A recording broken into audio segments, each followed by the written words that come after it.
On January 19, 2026, as the sun dipped low and the sky glowed with the last light of day, Southern California was jolted awake in a way no one expected. Just before dinner, a sharp, violent earthquake struck, catching families in the middle of their evening routines, some preparing meals, others relaxing after a long day. The ground didn't just tremble, it rolled and lurched with a force that sent dishes crashing from shelves, picture frames toppling, and swimming pool water spilling over the edges in waves across the Coachella Valley. This was no minor tremor. From the heart of Palm Springs to the neighborhoods of Indio, residents felt the raw power rumbling beneath their feet, shaking homes and nerves alike. For newcomers, it was a shocking, unforgettable introduction to life in California, a sudden reminder that the ground here is never truly still. For longtime residents, it was a sobering echo of past quakes, a reminder that seismic reality is always close at hand. Within seconds, social media lit up with frantic messages and videos. "Did you feel that?" became the question on everyone's lips, as millions reached out to friends and family, sharing their fear, surprise, and relief in a moment of collective vulnerability. The shaking lasted only seconds, but its impact lingered long after. In living rooms and community centers, urgent conversations began about safety, emergency plans, and the need for preparedness. Families checked their emergency kits, neighbors compared stories, and local officials reminded everyone of the importance of being ready for the next big one. The quake, now known as the 2026 Coachella Valley earthquake, quickly made headlines across the nation. News helicopters captured the aftermath from above, showing a region shaken but resilient, determined to recover and learn from the experience.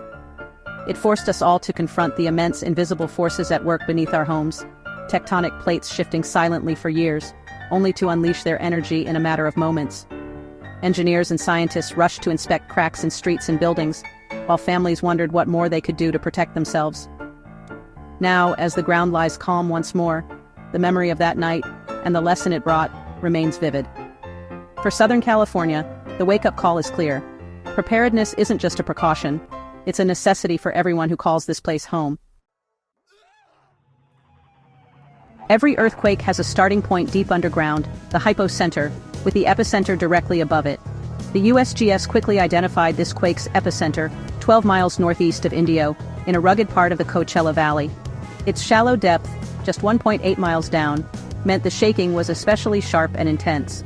Seismic waves radiated outward, rattling communities as far as Los Angeles and San Diego. The region's unique geology amplified the shaking in some neighborhoods, while sparing others. Despite the intensity, Palm Springs and Indio reported no major structural damage or serious injuries, a testament to modern building codes.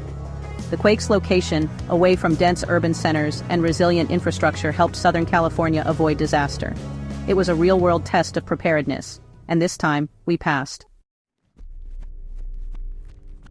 California's earthquakes are the result of massive tectonic plates, the Pacific and North American, grinding past each other. These plates are enormous slabs of the Earth's crust, slowly drifting atop the semi-fluid mantle below. Their movement is relentless, driven by forces deep within the planet, and over millions of years, they have shaped the very face of California. The boundary where these two plates meet is not a single line, but a complex zone of faults and fractures, each one a potential source of seismic activity. The San Andreas Fault and its vast network of cracks mark this dynamic boundary. Here, the plates don't simply slide smoothly past each other. Instead, they catch and lock, building up immense stress over time. The ground may appear still, but beneath the surface, tension is always mounting, as the rocks resist movement until they can no longer hold. When the stress finally overcomes friction, the fault ruptures, releasing energy as seismic waves that ripple through the ground. These waves travel outward, shaking the earth and everything on it. The suddenness of this release is what makes earthquakes so powerful, and at times so destructive. The Coachella Valley quake was a textbook example. Years, even decades, of strain released in just seconds. Homes rattled, nerves frayed, and communities were reminded of the ever-present power beneath their feet. Each quake is a stark reminder that the ground we live on is alive with motion. This ongoing process has sculpted California's dramatic mountains, deep valleys, and rolling hills. The landscape we see today is the result of countless earthquakes, uplifts, and shifts, each one leaving its mark on the land. Over millions of years, these forces have created the unique geography that defines California. Earthquakes are not just destructive, they are part of the ongoing construction of our landscape. Every tremor, every shift, is a chapter in the story of California's evolution, constantly reshaping the land and reminding us of the planet's restless energy. While we can't stop the plates from moving, we can learn from the past and prepare for the future. By understanding the risks, we can design and build structures that are more resilient, using advanced engineering to help protect lives and property when the earth shakes. Respecting these powerful forces means taking action, preparing our homes, practicing safety drills, and making sure we're ready for the inevitable. Preparation is key to minimizing harm and ensuring our communities can recover quickly. Our best defense is a combination of knowledge, resilient structures, and readiness. Through education, innovation, and community effort, we can face the challenges of living in earthquake country with confidence. Living in California means living with earthquakes, by design, by preparation, and by embracing the dynamic nature of the land we call home.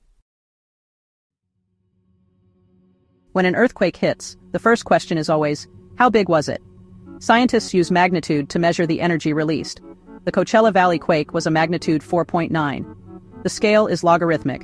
Each whole number jump means 10 times more shaking and 32 times more energy. A 4.9 is a strong jolt, but far less destructive than the massive quakes of California's past.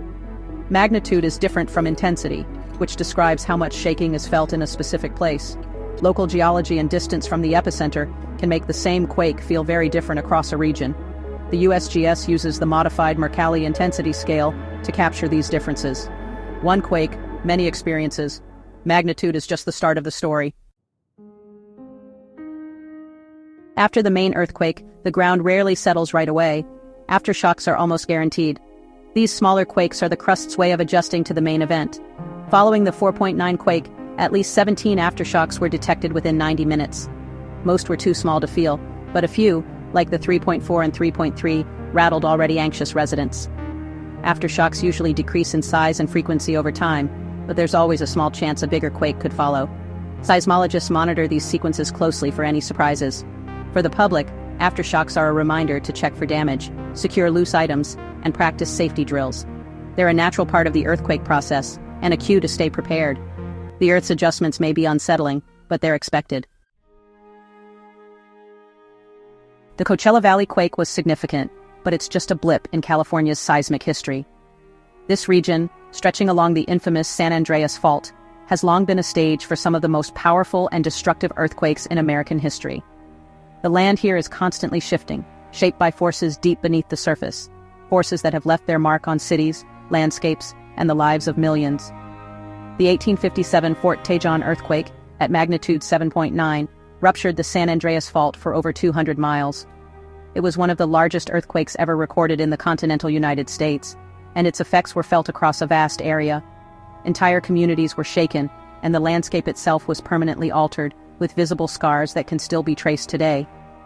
The 1906 San Francisco quake, slightly smaller but near a major city, triggered fires that destroyed most of the city. The devastation was immense. Thousands lost their homes, and the city's infrastructure was left in ruins.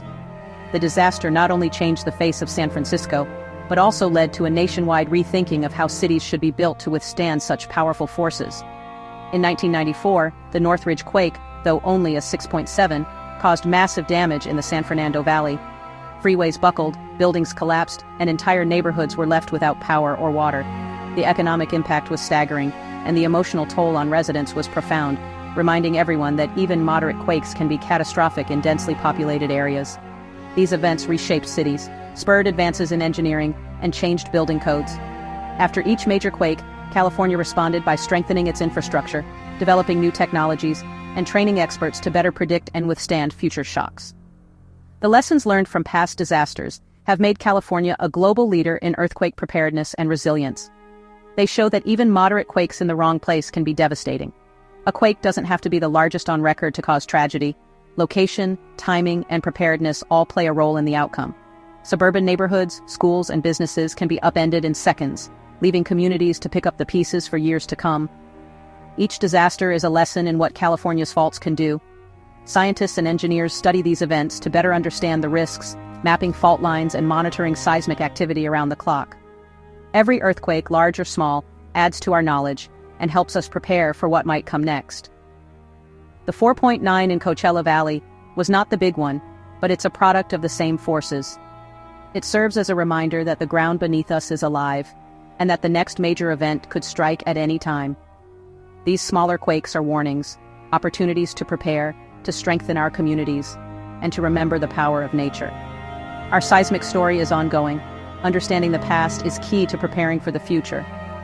Researchers use cutting-edge technology to analyze data from every quake, searching for patterns and clues that might help predict the next big one.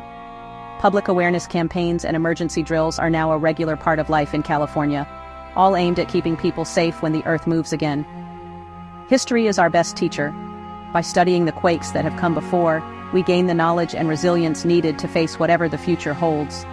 California's legacy of earthquakes is a story of destruction, survival, and constant adaptation. A reminder that while we can't control the Earth, we can learn to live with its power. After every quake, people ask, why didn't you predict it? The truth: earthquakes can't be predicted with exact timing or location. Seismology isn't weather forecasting. We can measure stress on faults, but not pinpoint when they'll break. What we can do is forecast probabilities, the odds of a major quake in a region over decades. For California, the chance of a magnitude 6.7 or larger in the next 30 years is over 99%. In Southern California, it's 93%. For a 7.5 or greater, about 31%. The message is clear. Big earthquakes are inevitable, even if we can't say exactly when. Preparedness, not prediction, is our best strategy. The Coachella Valley quake was a reminder. The time to get ready is now. Every big quake revives the myth that California could break off and sink into the Pacific. It's pure fiction. Our tectonic boundary is a transform fault, meaning the plates slide past each other horizontally. There's no mechanism for the land to drop into the ocean. Subduction zones where one plate dives under another cause that kind of vertical motion, but that's not California's setup. Over millions of years, Los Angeles will move closer to San Francisco, but both will stay above water. The real risks are shaking, fires, and landslides, not sinking. Let's focus on real dangers, not Hollywood myths. The 4.9 quake was a real-world test of our readiness, and we saw the benefits of strong building codes. Minimal damage and few injuries show that decades of seismic engineering pay off. The event was a wake-up call to check emergency kits, secure heavy furniture, and review family plans. Our scientific monitoring systems worked fast, providing accurate information and dispelling rumors. Knowledge replaces fear, empowering us to prepare rather than panic. Living in California means accepting earthquakes as part of life. This wasn't the big one, but it was a crucial rehearsal. Let's use the lessons learned to improve our resilience. The ground is quiet now, but preparation must continue. When the next quake comes, let's be ready, not surprised.